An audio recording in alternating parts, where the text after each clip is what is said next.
Ya, kalau tadi sebelumnya kita banyak bertanya dengan tokoh politik, ada juga tokoh lintas agama. Saat ini juga sudah ada kerabat dekat ya, sahabat mungkin saya boleh bilangnya, jenazah almarhum Buya Syafi'i Ma'arif. Ada Pak Julius yang berteman dekat, bersahabat dekat dengan almarhum sudah 10 tahun lebih dengan Pak Julius. Pak Julius, selamat siang. Selamat siang Mbak Tri. Pak Julius sudah 10 tahun lebih berkawan, Ya, bersahabat dengan almarhum. Gimana menjalin hubungan untuk bersosial dan juga bersahabat sepanjang 10 tahun lebih bersama dengan almarhum Pak Julius? ya sebetulnya kalau saya sendiri kan berkawan dengan Buya, saya dianggap sebagai anak Buya, Hmm. terutama berkaitan seandainya Buya ada acara-acara, tidak ada supirnya, saya ditelepon untuk bisa menemani mengantar beliau gitu, ya. Dan pada waktu Pilpres 2019 itu pada waktu mau ada kunjungan dari Cawapres Maruf Amin, saya ditelepon beliau untuk menemani karena di rumah nggak ada orang karena Bu Bu Syafi'i Ma'arif sedang ada di Turki, putranya ada di Afrika. Ya saya menyiapkan semuanya di situ. Gitu. Jadi terus terang saya sangat kehilangan sekali dengan beliau, Hmm. terutama yang sangat saya rasakan pada waktu beliau dengan getol ada apa namanya penganiayaan seorang pastor Mofir di gereja Bedok sini, dan kami bersama-sama beliau berkunjung ke apa pelaku, ya kita bersama-sama mengkoordinir untuk bisa bagaimana harusnya kita bertoleransi antar umat beragama. Itu yang saya kira yang mengena di dalam lubuk hati saya. Terus yang terakhir saya sebetulnya juga dapat tugas dari Buya dengan Pak Muji. Pada waktu itu kami membuat pupuk organik. Saya diminta untuk diuji coba ke rumah Buya di Sumatera Barat, di Sumber Kudus, untuk mencoba apa tanaman di sana, di mana 1 hektar padi yang tadinya 7 ton bisa jadi 12 ton hasil panen. Nah, waktu itu dia ngomong, Julius kamu berangkat ke daerah Tapal Kuda, tolong ini pupuk ini disebarkan ke sana, diinformasikan di sana, bagaimana cara membuat pupuknya, bagaimana cara membuat tanaman yang lain sehingga bisa panen berlimpah. Dan juga diminta untuk membuat makanan ternak dengan fermentasi sehingga misalnya ternak sapi itu bisa naik seharinya minimal 1,4 kilo sampai 1,7 kilo.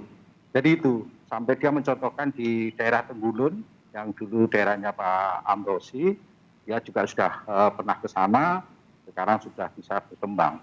Jadi itu yang utama yang bagi saya yang sangat saya bisa kenang. Sebenarnya banyak sekali yang saya bisa ceritakan, tapi saya kira yang utama yang harus ditiru oleh kalangan muda adalah sikap toleransi beliau. Ya. Ya, di mana beliau begitu getol, ya, begitu apa namanya menjalin hubungan apa kekerabatan itu dari sisi manusianya.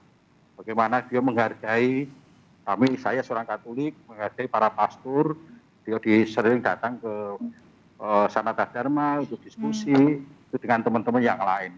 Pak Itu Julius. yang terus ya. Ya, saya juga jadi teringat ketika waktu mewawancarai almarhum begitu ya, ketika ditanyakan masalah tentang toleransi dan beliau menjawab tidak apa-apa mengucapkan misalnya salam damai begitu ya, selamat Natal kepada bagi yang merayakan, itu saya ingat sekali tuh. Iya, betul. Betul. Hmm, hmm, Ya seandainya saya yang orang Kristiani dengan teman-teman ini malah ditugaskan Buya masuk ke teman-teman tapal kuda di mana pondok pesantren di situ banyak untuk mencoba menggairahkan pertanian di sana. Jadi gitu. hmm. Itu yang utama. Yang saya kira ini yang harus selalu dicontoh, diteladani oleh kalangan muda, baik itu yang bergerak dalam bidang agama maupun yang bergerak dalam bidang kemasyarakatan. Itu yang paling penting saya kira yang perlu digarisbawahi, itu Mbak Ya, Andri. Pak Julius, Buya kan juga dikenal sebagai orang yang mandiri ya, begitu. Ya, Tadi kalau bertanya kepada salah satu teman-teman humas dari Muhammadiyah Yogyakarta menyatakan bahwa sakit pun beliau ingin cepat pulang. Kalau ke masjid pun di saat beliau sakit inginnya jalan kaki, mandiri. Itu ya, yang ya, nampaknya benar, terlihat sekali ya, tidak hanya ucapan ya, tetapi juga perilaku beliau betul tindakannya. sungguh-sungguh sama, selaras dengan ucapan beliau. Iya, iya. Saya terus terang Bu Buya cerita sama saya. Sebenarnya Buya itu kan dikasih ajudan untuk nganter beliau kemana-mana gitu. Ya, ajudan itu kebetulan dari Polda DIY, tapi beliau selalu menolak, selalu Hmm. menolak. Dan beliau juga sebetulnya kalau misalnya rumahnya dijaga pun beliau nggak mau. Karena bagi beliau semuanya ini saudara, semuanya teman, dan semuanya damai gitu. Itu yang saya kira perlu kita contoh. Nah, kecuali memang yang terakhir misalnya dia memang tidak bisa berangkat naik mobil sendiri, baru mungkin teman-teman dari Muhammadiyah, terus teman-teman yang beliau kenal minta tolong untuk bisa mengantar gitu. Saya kira itu, apalagi kalau misalnya malam hari, karena pandemi kemarin beliau memang tidak pernah keluar sama sekali gitu. Saya komunikasi dengan Buya terakhir itu tanggal 19 Mei. Ya, pada waktu itu kami membuat undangan untuk launching buku, ya, launching buku Ganjar Perkasa di Jogja. Dia ngomong selamat, semoga sukses gitu. Ada WA-nya seperti itu. Itu yang penting. Dan Ya. saya dapat cerita dari Buya pada waktu kita berdua di mobil.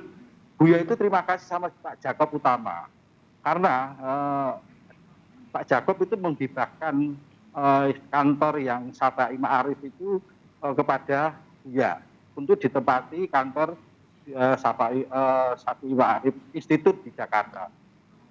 Itu Buya pernah cerita sama saya dan dia sangat kagum dengan Pak Jakob Utama karena ini juga sebetulnya tokoh toleransi juga.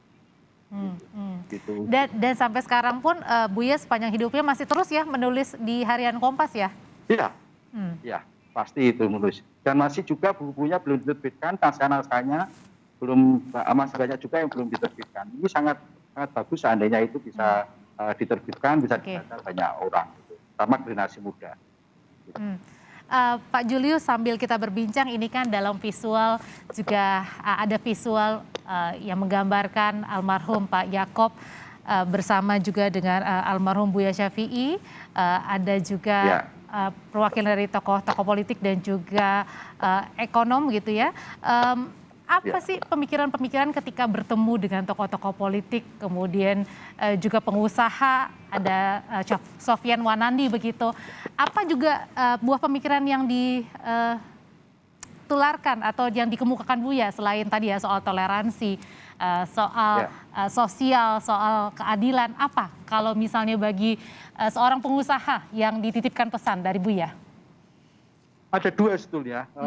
Yang pertama ini saya harus buka pada waktu Pak Maruf Amin mau ke tempat Buya, karena di daftar agenda itu kan nggak ada kalau cawapres mau datang ke rumah Buya, sehingga sangat mendadak sekali. Saya jam 10 pagi ditelepon Buya untuk datang ke rumahnya membantu menyiapkan tempat. Di situ nggak ada semuanya. Nah, pada waktu itu kami bertiga, ada teman juga, saya tanya kepada Buya, Buya, pertama kali yang akan ditanyakan kepada Pak Maruf Amin apa? Satu, masalah toleransi. Kalau misalnya Bapak menjadi, saya juga Bapak menjadi wakil presiden, Bapak itu menjadi wakil presiden bagi seluruh rakyat Indonesia, bagi seluruh umat yang ada di Indonesia, apapun perbedaannya. Itu satu.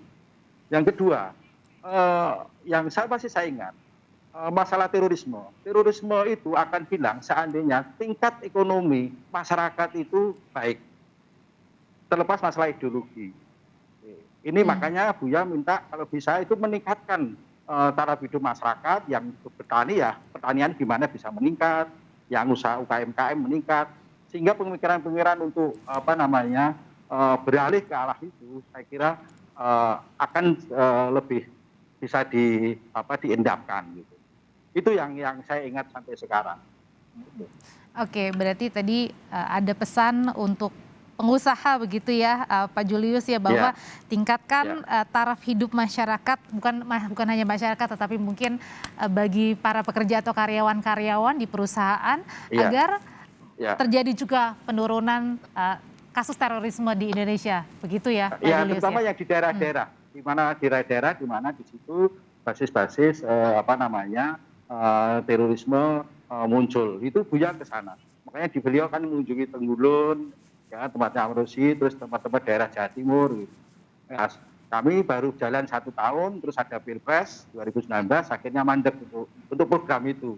Tapi program itu sangat baik hmm, sekali kalau misalnya ada yang mau melanjutkan lagi, ya karena Buya sendiri ini kan eh, dengan biaya sendiri membantu kami, ya beliau sangat senang pada waktu saya dan teman-teman datang ke rumah beliau di Sumber Kudus itu dengan lokasi yang sangat terjal itu jauh dari perkotaan, di mana dia cerita dia pada waktu sekolah waktu SD itu jalan kaki 20 kilometer dari desa Sumber Kudus sampai ke sekolahnya itu tiap hari.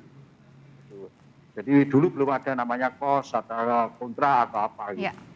Ini yang saya kenang dari beliau.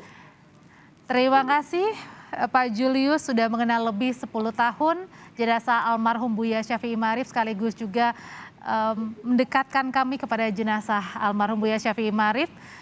Begitu banyak Ya, nilai-nilai yang diungkapkan juga dari kerabat dekat almarhum yakni Pak Julius tentang sosok Buya Syafi'i Ma'arif. Terima kasih Pak Julius.